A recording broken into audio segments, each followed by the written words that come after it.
Hello from the Dugascopy TV studio in Geneva. We're talking about intelligent transport systems and autonomous driving with Mr. Francois Guichard from the United Nations Economic Commissions for Europe. Welcome to the studio, Francois. Thank you very much. Hello.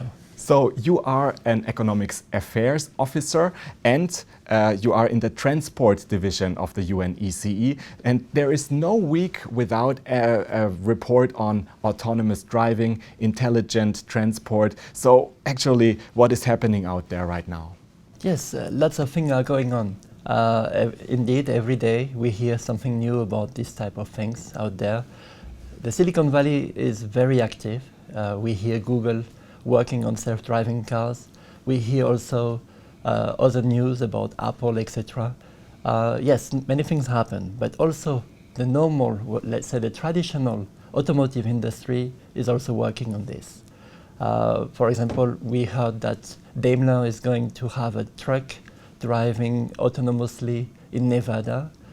We heard about Audi, we heard about many companies doing things. I forgot many of them, sorry. So things are happening. Countries are helping these companies to test these technologies. So they are passing laws, they are opening the possibility to test vehicles. So things are happening. It's not only the automobile industry working on this. Also the consumer electronic industry is doing many things. We talk about self-driving car, but there are also things happening in terms of connectivity. So companies are trying to offer new services in the car for the maintenance, for infotainment, also for update of navigation, for example, over-the-air update. This is happening, but we have also even better. We are trying now to have vehicle to communicate together, vehicle-to-vehicle communication. So these are the things that happen. So where are we right now? How many years or months are we away from the majority of cars driving autonomously? So it depends what you mean with autonomous. Some companies are already offering systems which are able in some situation. The vehicles are able to drive, for example, on the highway autonomously in case of a traffic jam. So if you are bored, there is a long traffic jam, you press a button and the car is following the car in front of you. So it's already today. But if we talk about real self-driving cars, there are many things to achieve. So we don't think it's going to happen tomorrow. We believe it will happen in 10 years or more. But let's see, maybe the industry will be quicker. We heard Google saying that in 5 years they will be ready to be on the market with autonomous driving.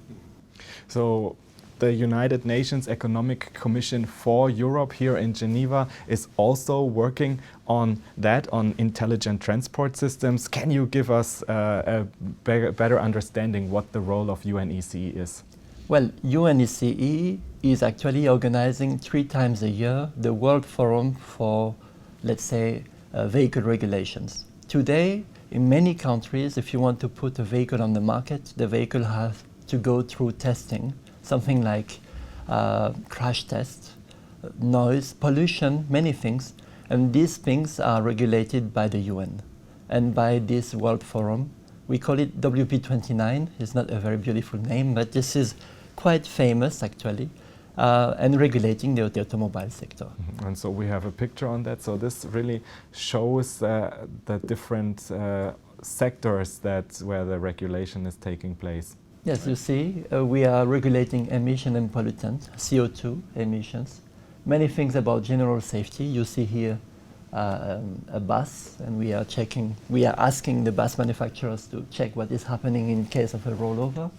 There are things about passive safety, crash tests, about lighting, about braking, about noise. So all these things are really regulated by the UN.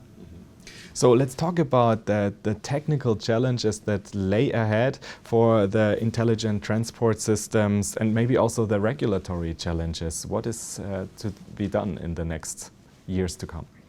So the challenge in terms of regulation is first to avoid limiting innovation.